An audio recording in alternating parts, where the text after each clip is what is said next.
My wife Lynn and I have been together for 6 years and married for 11 months.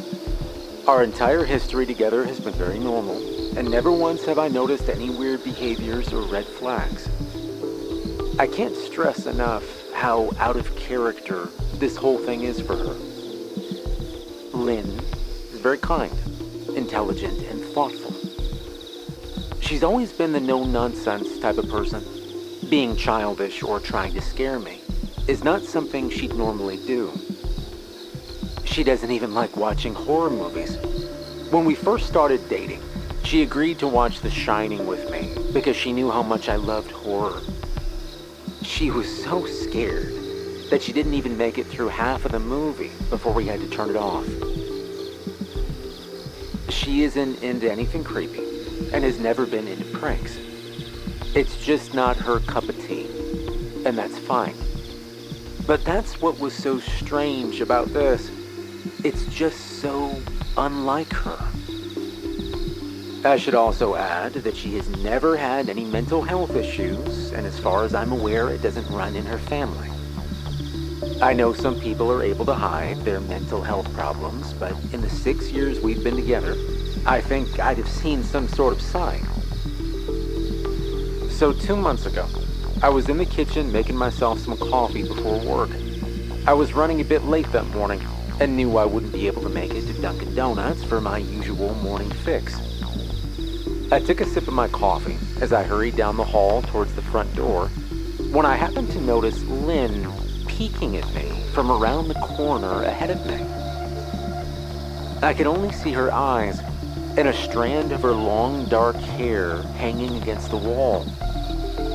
The rest of her body was concealed behind the corner. I nearly spilled my coffee when I saw her.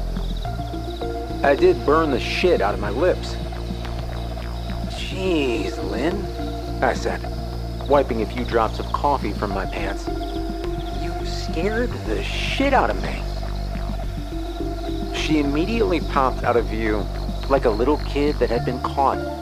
I heard her scurry off towards the living room, and by the time I got to the front door, she was out of sight.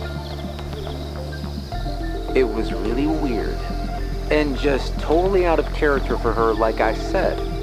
But I also find it kind of funny that she was being more playful and a little less serious. I shouted that I loved her, and I called her a weirdo. As I shut the door behind me, I heard her laughing. Now, her behavior was a bit odd, yes, but it certainly wasn't something to call a priest over. I forgot about it by lunch, and by the time I got home, she was her normal self.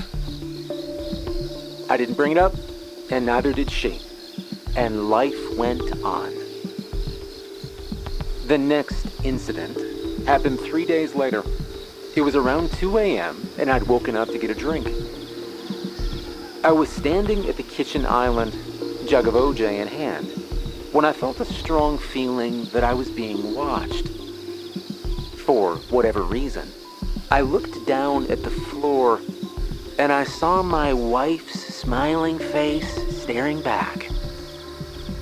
She was peeking at me from the other side of the island, staring up at me with wide, unblinking eyes and grinning. I screamed. I'll admit it, not out of irritation, but fear. For some reason, at that moment, I was scared. At the sound of my scream, Lynn scuttled backwards out of my view, her hands and feet smacking the tile floor as she hurried out of the kitchen on all fours. I didn't run after her or even yell after her.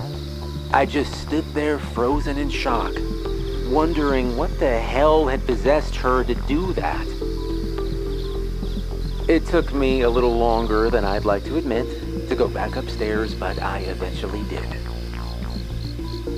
When I got to our bedroom, Lynn was lying on her side asleep, or at least pretending to be.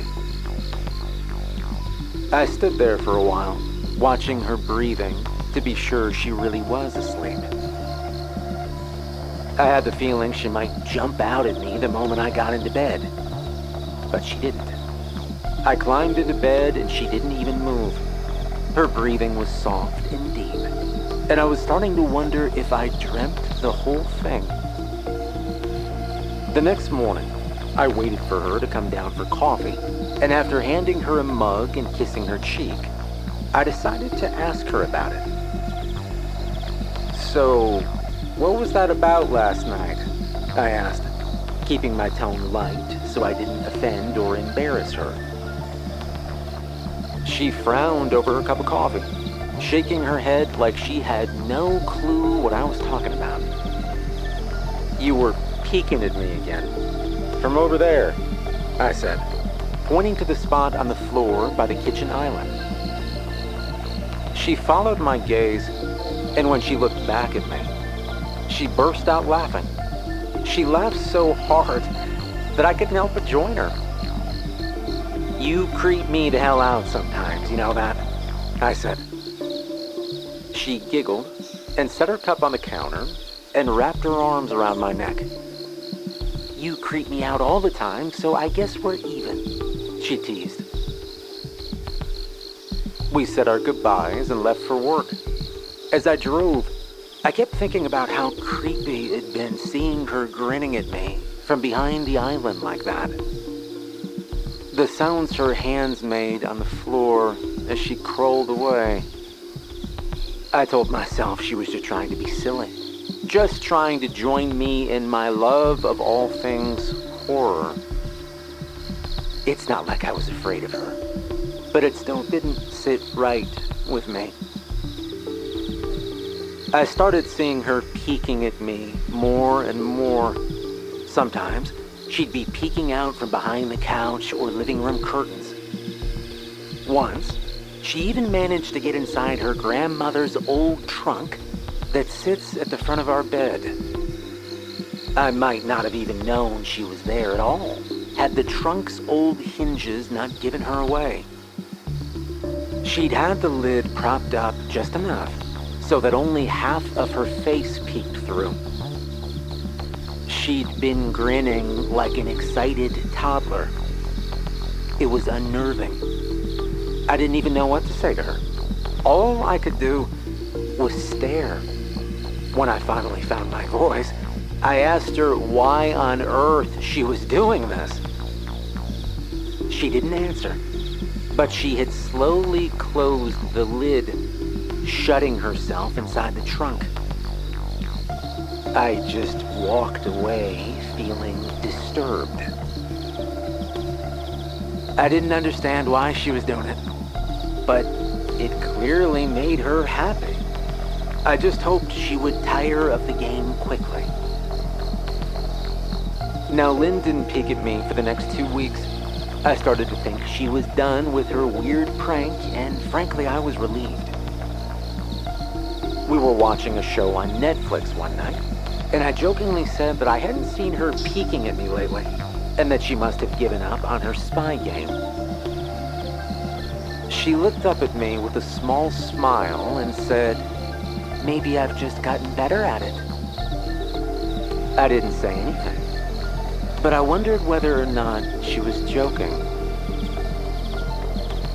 For the next few days, I couldn't stop thinking about what she'd said. Was she still peeking at me when I wasn't looking, and I just hadn't noticed? And if so, what the hell was she getting out of this? I started to feel paranoid, constantly checking whether she was watching me from around the corner or behind the door. I was jumpy whenever I was home, and she wasn't in full view of me. I felt stupid and, yes, a little crazy. But after a few weeks without another incident, I began to relax. I stopped checking behind furniture and walls, and I told myself it was just a bad memory. Then a few days ago, things got so much worse. Lynn left to go to a friend's, and I lounged on the couch and played a couple games on my laptop. Around 9 p.m., I hopped in the shower, and as I was washing the soap from my hair, I felt that awful feeling that I was being watched. I slowly opened my eyes, and I almost had a heart attack. Lynn was peeking from behind the shower curtain, her entire head stretched into the shower, leaving just her body outside. Her long, dark hair hung against the curtain, the ends dripping with water. Her mouth hung open in a terrible grin, eyes wide and red, as if she hadn't blinked in a while. I screamed and jumped back against the wall. She didn't move, nor did her smile waver. Her makeup ran down her cheeks in 2 black streaks. She looked giddy and completely deranged, and I was terrified. We stood like that for a few moments. Neither of us sang a word. Finally, after what felt like forever, she slowly pulled her head back out of the shower, and I watched her blurry figure through the curtain as she moved backwards toward the bathroom door. A second later, the bathroom door slammed shut, hard enough to rattle the mirror. I yelled again and jumped out of the shower to lock the door. I stayed inside of the bathroom for over an hour. Maybe I overreacted to some of you. But look, joke or not, I wasn't going to put up with this crazy shit anymore. That's what I kept telling myself as I paced in my bathroom, stopping to listen at the door every few minutes. Suddenly, I heard a muffled sound, and I pressed my ear against the bathroom door, straining to listen. I couldn't hear anything, but I pictured Lynn standing on the other side of it, giggling at her joke. I felt a surge of anger. I was beyond pissed at being made to feel scared in my own house and made to hide in my bathroom for an hour. All for what? Some joke? If it was a joke, it was an awful one. Okay, what the hell, Lynn? I snapped. This shit is getting really old, okay? It's getting really annoying. I waited for her to apologize, or to call me a jerk. But instead, I heard a faint moan, so quiet, I wondered if I heard it at all. And then complete silence. Lynn? I called out. I got no response, just my own heavy breathing. Okay, I swear to God, just stop it, I said, pounding my fist on the door. I waited for her to cuss me out, something I'd expect from talking to her like that. I'd never yelled at her before. But there was nothing, just the occasional drip from the shower head. I won't deny that I was scared, too afraid to open the damn door and face my own wife. I waited another 30 minutes or so, which felt like a lifetime when you're scared. Finally, I decided I wasn't going to spend the night hiding in my bathroom, so I got down on my knees and I peered under the door. I almost expected to see her face peeking back at me, but thankfully I didn't. I could see straight down the hallway to the top of the stairs, but no Lynn. I didn't know if I should be happy about that or not. I looked for a few minutes, waiting to see her head pop up over the top step, but it never came. I stood up, my hand hovering over the door, and mentally prepared myself to open it. I slowly turned the lock with shaky fingers and was about to yank it open when I heard a sound that still makes me feel nauseous when I think about it. A moan, louder than before, but this time I was able to tell just where it was coming from. I turned my head to the closet door as if in slow motion, and I locked eyes with my wife, who was peeking out at me from the slight gap. Her eyes were still wide as ever, and her mouth was hanging open in the most grotesque gaping smile I'd ever seen. I didn't even scream. I was too scared for that. Her hands were on her chest, body trembling with sheer delight, as if she could barely contain her excitement. A short, raspy moan bubbled up from her throat, deep and raw, and it sent a shiver through me. Somehow I found the ability to pull the bathroom door open and to run as fast as I could all the way down the steps, snagging my keys and phone from the table in the living room before running outside to my car. I could hear her shrill laughter behind me, but I didn't hear her getting closer, thank God. I didn't even bother shutting the front door. I drove away from the house faster than I legally should have, shivering the entire time, either from fear or the cold. Maybe a little of both. I hadn't grabbed a coat or even a pair of shoes. I was still in my boxers, and my hair was still damp. I drove straight to my brother Chris's house, about 40 minutes away, ignoring any and every call and text I got. I didn't even check my phone until I was safely parked in my brother's driveway. Lynn had called 4 times and sent a flurry of texts, all wondering where I'd gone and why I left like that. I threw my phone at the dash in a rage, furious at her nonchalant attitude.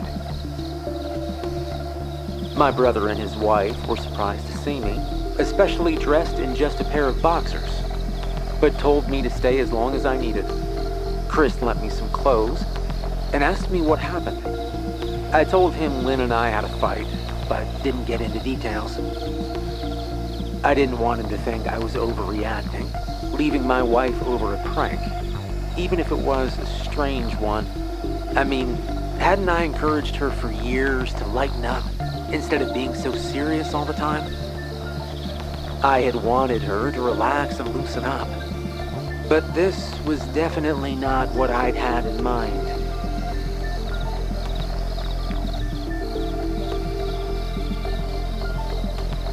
I tried to sleep on their sofa, but my brain wouldn't let me. Every time I closed my eyes, I saw Lynn's face staring at me. Knowing she'd been in the closet the whole time made my skin crawl. She'd never left the bathroom at all. Instead, she slipped into the closet and slammed the bathroom door to fool me. The mere thought of going back home filled me with anxiety. I tossed and turned, unable to sleep. Chris ended up giving me a sleeping pill, so I was finally able to get some rest. But my dreams were terrible. All of Lynn's smiling face. I woke up just as the sun began to rise. My sore body ached from the sofa, and I felt drained. I knew I'd have to call Lynn at some point, but I didn't know what to say to her. I wouldn't be going home unless she gave me her word she would stop with the creepy shit. I just wanted my wife back. Her normal, serious self never looked so good to me. I was thinking about calling her and telling her just that, when that familiar feeling came over me, like I was being watched. I was staring at the ceiling, my heart in my throat. I didn't want to look away, but the longer I ignored the feeling, the worse it got. My eyes drifted away from the ceiling, almost on their own. Her face was pressed up against the window beside the couch, staring down at me with that same gaping smile. She was drooling, leaving 2 long streaks down the glass. I didn't know how long she'd been there, but something told me she'd been there quite a while, maybe all night. I didn't even bother screaming. Though I was afraid anger trumped any fear I felt at that moment. I jumped up from the couch and I pounded my palm against the glass. Lynn, are you crazy? What the hell is wrong with you? Just go home, I said. She didn't move, and her ghastly expression never changed. If anything, her smile only grew, as if she had never been more elated. I could hear Chris and his wife moving around upstairs, as if Lynn could hear them from her place outside. Her head twitched slightly in their direction, and she began to close her mouth slowly. Chris called my name from upstairs, obviously concerned. I turned to see him and his wife, Rebecca, hurrying down the steps. When I turned back to the window, Lynn was gone. The only sign she'd been there at all was the 2 streaks of drool still dripping down the glass. I tried explaining to Chris and Rebecca about waking up to see Lynn watching me through their window. They were skeptical, but who wouldn't be? Chris and I went outside to the spot in front of the window, but there were no footprints in the dirt, just a slight indent. Animal, probably, Chris guessed. I didn't argue. He and Rebecca assumed I dreamt the entire episode, but they didn't understand, and I was too tired to explain it to them. I called out of work that day and turned my cell off. I didn't want to see Lynn. Just talking to her was too much for me at that point. I really started to believe something was irreversibly wrong with her, that no matter what promises she made, we'd never be the same again. That thought really hurt me. By noon, I figured I was ready to talk to her, give her one last chance to explain herself. I could at least give her that after 6 years, I told myself. I turned my phone on, and I saw the dozens of texts she'd sent, all from a seemingly concerned wife. She'd said, "Can we talk? I love you. Please call me. I'm really worried. Can you answer? Just come home." And more of the same. All texts telling me she loved me, and she just wanted me back home. But there wasn't a damn one addressing the crazy shit she pulled. Like she hadn't been acting like a character from a Stephen King book. Even her text messages were different. She normally texted novels just to tell me to pick up a loaf of bread. You'd think she'd have more to say to me after her bizarre shenanigans. Look, I know it probably seems childish to some of you who are miles away from this situation, but if you saw the way Lynn had looked at me, how she scampered away on all fours like some wild animal, grinning at me from inside the closet like a lunatic, then I think you'd find my reaction was warranted. I ended up staying with Chris and Rebecca for another night. I didn't wake up yesterday until afternoon, and thankfully, I didn't see Lynn's face watching me through the window. I don't want to pry because it's not my place, but is this fight something that can be mended? Rebecca had asked me. She'd made us both a sandwich for lunch, and I knew she wanted to breach the subject without seeming too nosy. I don't know, she's like a different person, I said, choosing my words carefully. I still wasn't ready for her or Chris to know the full extent of the batshit craziness I've been dealing with. People change, Ben, but she's still the same woman you married. maybe you both just need to talk through your issues. Whatever's going on, I'm sure it can be fixed, she said, ever the peacemaker. Yeah, well, I think it's beyond that now. I don't think talking would help. I just don't trust her, I said. The words stung at my heart. I missed and I loved my wife. But how could I live with someone like that? Living in constant fear didn't sound too appealing. But Lynn loves you. She has to be absolutely crushed, she said. Yeah, I don't know about that, I said. Well, she certainly seemed like it to me. I've never seen her so upset. Very much unlike the Lynn I know, Rebecca said, shaking her head sadly. It took a full minute for her words to really sink in, and when they did, I felt dread worming its way through my skin. Wait, what do you mean? You saw her? You saw Lynn? I asked, my mouth suddenly dry. Rebecca nodded casually, as if that fact wasn't nightmare fuel. Maybe for her it wasn't. Yeah, she stopped by this morning, just after Chris left for work, she said, cleaning the plates from the table.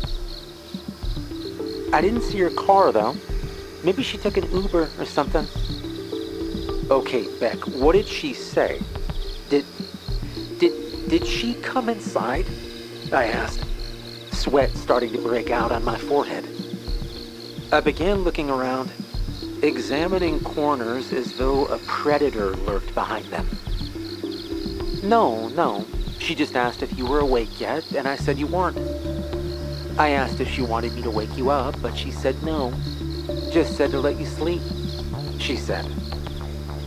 That's all? She didn't say anything else? I asked. No. She looked awful, though. Like she hadn't slept in days. I think you should call her, she said.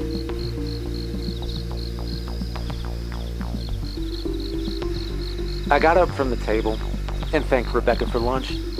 I felt a little bit better at the knowledge that at least she hadn't come inside. Still, I needed to double check that the doors were locked. I sat for a while, trying to figure out what to do next. I didn't want to go home, but I felt that I owed it to Lynn to help her if I could. Hadn't I sworn oath to love and honor her through sickness and in health? Clearly, she was very sick. If she was sick, which I truly believe she was, I had to try and get her the help she needed. But I didn't even know where to start. I didn't want to call the police.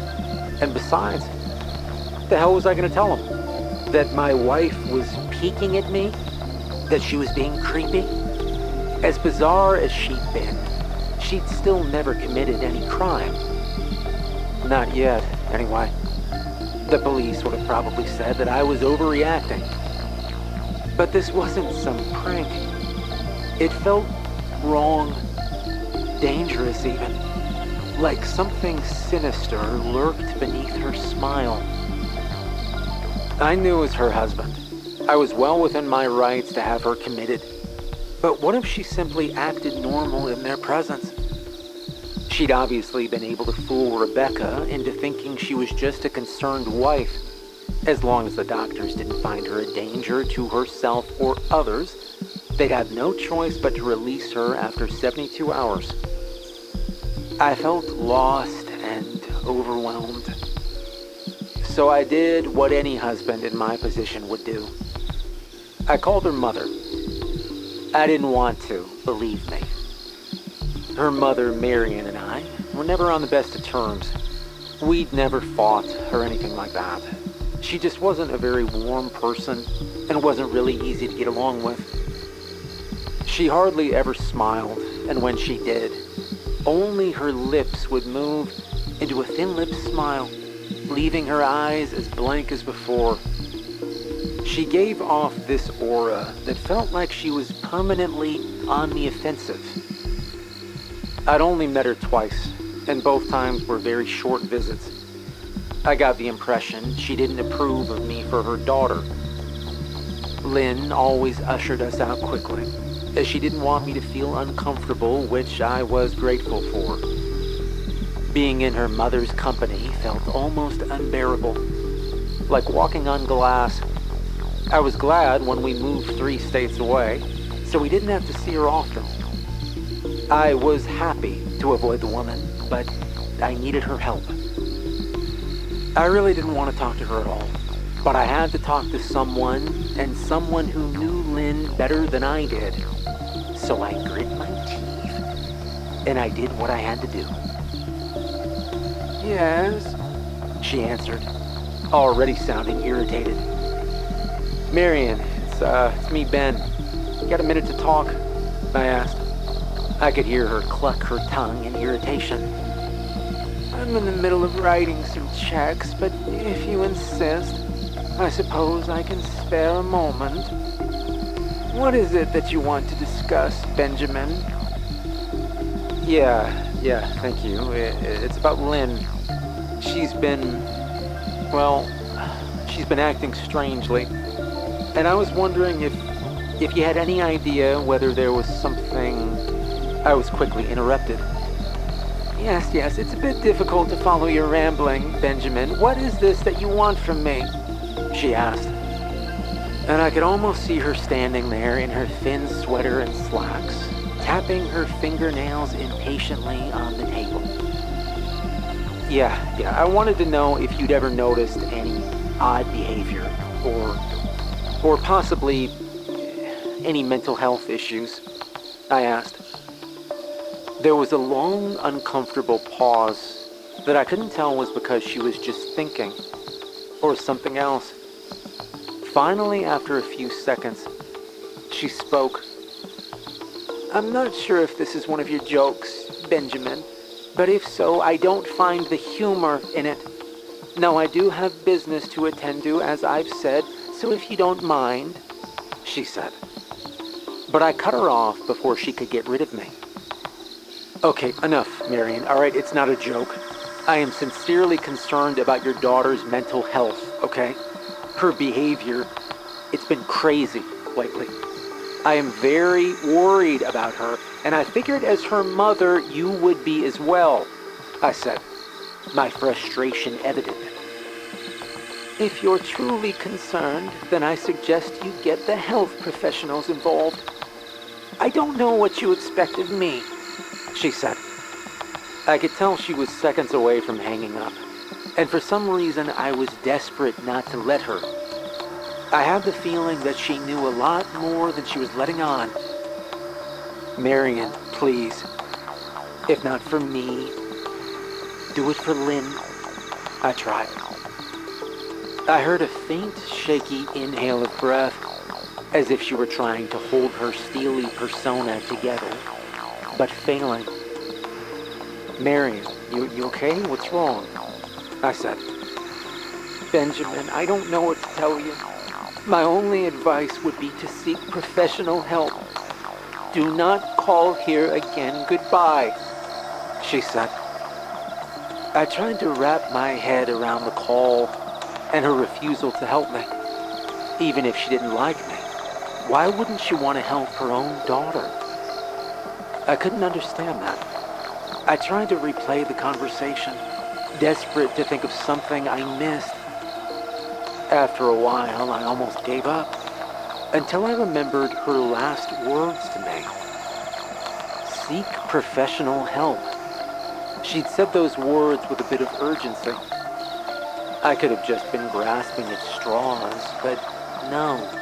I was sure her voice had changed when she'd said that, as if it was important.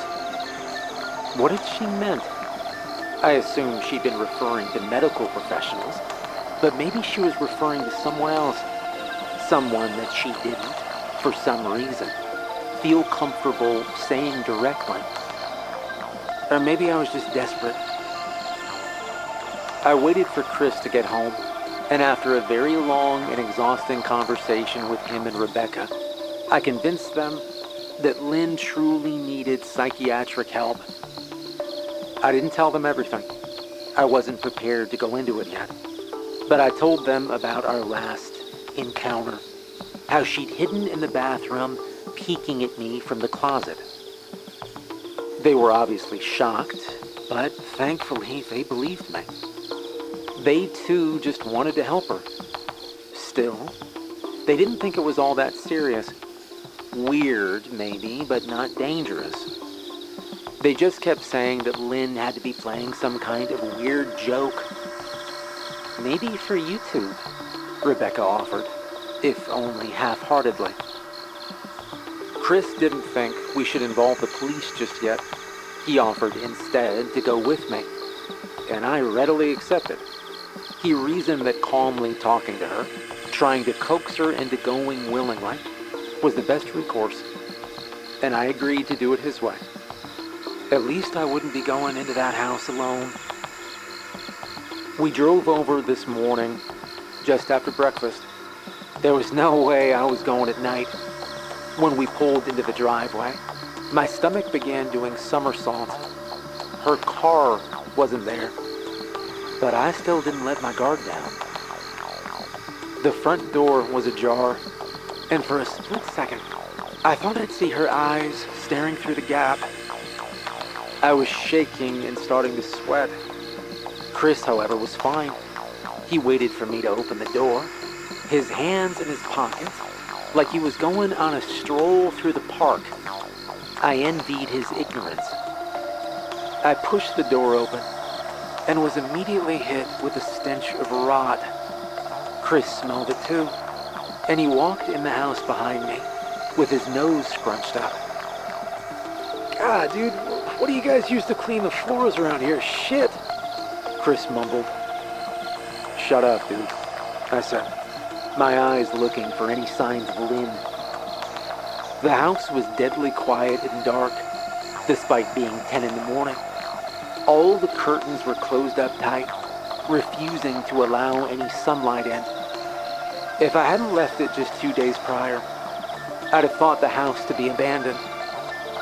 We moved through each room, carefully checking any place she might be hiding, occasionally calling her name. Okay, come on, man. Why the hell are you looking under the couch? Chris asked. Aren't we looking for your wife?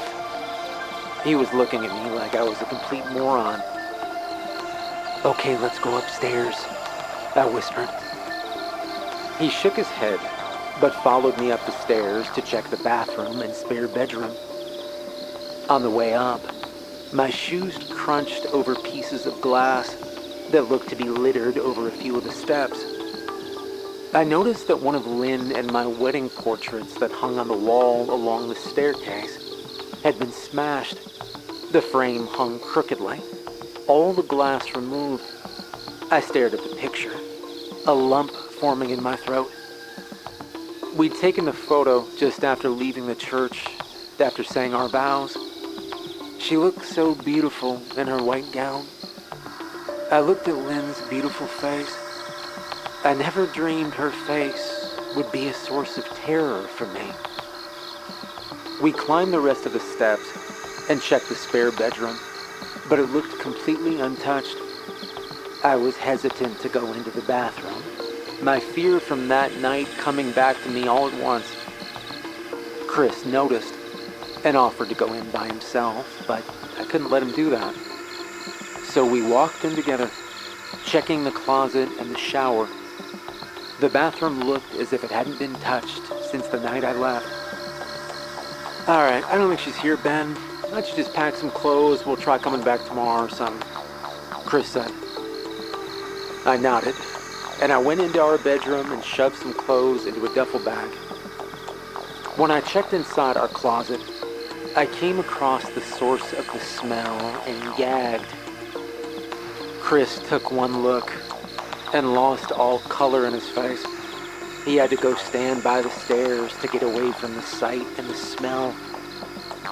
I gazed down in shock at what lay inside my bedroom closet. Soaking into that rug were at least a dozen eyeballs, all carefully laid out in pairs. Some were as large as a quarter, while others were as tiny as a marble. I stared down at the eyes she'd collected from small animals, and I wondered how she'd gotten them, and then I shuddered at the thought. Okay, man, I thought I had it bad with Becca's shoe addiction, but your wife's in here collecting eyeballs, Chris said. Ben, I think we should go, he called. Yeah, okay, I said, grabbing my duffel and shutting the closet door on my new nightmare. I stepped out into the hall and took a deep breath of air. I could taste the rot on my tongue, and I couldn't help but gag. Who lines up eyeballs in their closet like that, man? Chris said. I tried to tell you she needs help, I replied. She doesn't need help, Ben. She needs an exorcist. You coming or what? I can't stand... His words died in his throat, and his eyes grew wide. I didn't ask him why. I could feel it. Someone was watching me, and I didn't think it was the eyes in the closet. I turned around, my eyes slowly scanning the bedroom. Under the bed, curled on her side, watching us with the excitement of a kid on Christmas morning, was my wife. She held her hands together just under her chin, and they were shaking eagerly. Now that she knew she'd been found, I could hear the quiet noises she was making, a sort of hiccuping sound in her throat, as if the excitement was just too much for her. It was unnerving, to say the least. Wide eyes, and that same huge smile. Everything in me told me to run, but I forced it away. This was my wife. No matter how twisted, she was still the woman I married. I had to help her. Lynn, I said softly. She didn't respond, but her head bobbed back and forth in two quick little movements, as if she were nodding. Look, baby, I just want to help you, okay? Can you just let me do that? I asked. I'd taken a single step forward, approaching her like some kind of dangerous animal. I love you, Lynn, I said softly, taking another step closer. She let a tiny moan escape from her wide-open mouth, and I had to resist the urge to run. Her shoulders were starting to quiver, and her eyes grew large. I crouched down so I could see her better, and immediately I saw the blood. Her hands were covered in it. They trembled the closer I got, as if she was barely able to contain herself. Lynn, you hurt, baby? You're bleeding, I said. She bobbed her head again, her bloody fingers moving up and down as if playing an invisible piano. They occasionally grazed her chin, leaving smears of blood on her skin. I wanted to recoil in disgust. The smell that was coming off of her was revolting. I could feel the vomit trying to climb up my throat. Her lips were dry and stretched thin, blood seeping between the cracks. I knew she wouldn't come out on her own, but I didn't want to leave her in the state she was in. I scooted closer, and I reached out to her. The excited hiccuping sounds got louder, and her hands shook, fingers flexing. It was then that I could see the blood oozing from in between her fingers. Oh my God, Lynn, you're bleeding, I said. Instinctively, I reached out to take her hand, but before I could even touch her, Her hand sprang out towards me. A sharp pain shot through my arm, and I fell back. My arm burned, and I could see the blood dripping onto the carpet. I looked back at her in shock, and I saw her grinning madly, her fingers clutching a large shard of glass. "You all right in there?" Chris asked from behind me. I turned my head slightly and nodded to him, cradling my arm to my chest. When I turned back to face Lynn, I saw that her focus had shifted. She wasn't looking at me anymore, and she wasn't smiling either. She was staring past me, her eyes glaring at Chris the way a hungry lion might stare at an antelope. Her mouth was still hanging open, but it was twisted into a snarl. I got to my feet and began walking backwards towards the hall, afraid to take my eyes off her. "Are you bleeding?" Chris asked. The moment the words left his mouth, Lynn started fast scooting out from under the bed, the glass shard still in her fist. "Chris, you gotta run. Go," I said. He must have been too afraid to move, because a second later, I felt my back bump into him. He was still standing at the top of the stairs, staring at the horror that was my wife. Lynn had crawled completely out from under the bed and stood in the bedroom doorway, her face twisted in rage. Her whole body was visibly tense. Blood ran down her fingers and onto the floor. "My God, Lynn," Chris said. You playing hide and seek?" I reached back and I pushed him towards the steps. "Move your ass, Chris," I said, as quickly but firmly as I could. Lynn bobbed her head in fast, sharp motions and began to grin, stretching her mouth open wider and wider so that her chin seemed to touch her chest. I heard Chris mutter a prayer, and then he was running down the stairs. I stood at the top of the steps, stuck between the love for a woman who clearly needed serious help and self-preservation. "I only want to help," I said. Her eyes focused on me once again as she slowly lifted the glass, holding it out in front of her. And then she started sprinting towards me, grinning with utter excitement. Thankfully, my body took over, and I flew down the stairs, skipping 2 or 3 at a time. I made it to the front door before I felt her leap onto my back, wrapping her arms around my neck, her open mouth next to my ear so that I could hear those terrible hiccuping sounds. I shook her off me, knocking her to the floor. I felt a searing pain in my back as she went, but I tore open the front door and bolted to my car. Chris was standing in the front yard, talking on the phone with the police. I didn't say a word. I just ran to my car and jumped in. Chris took the hint and followed me, still on the line with 911. I watched the rearview mirror, sure I'd see her there running after us, but I never did. I went straight to the ER and got 11 stitches in my arm and 3 on my back. The police asked a lot of questions and went back to the house to do a search, but of course, Lynn wasn't there. They advised me to stay with a friend or relative for a while and to file a restraining order as soon as I could, but none of those things would matter. Somehow, I just knew.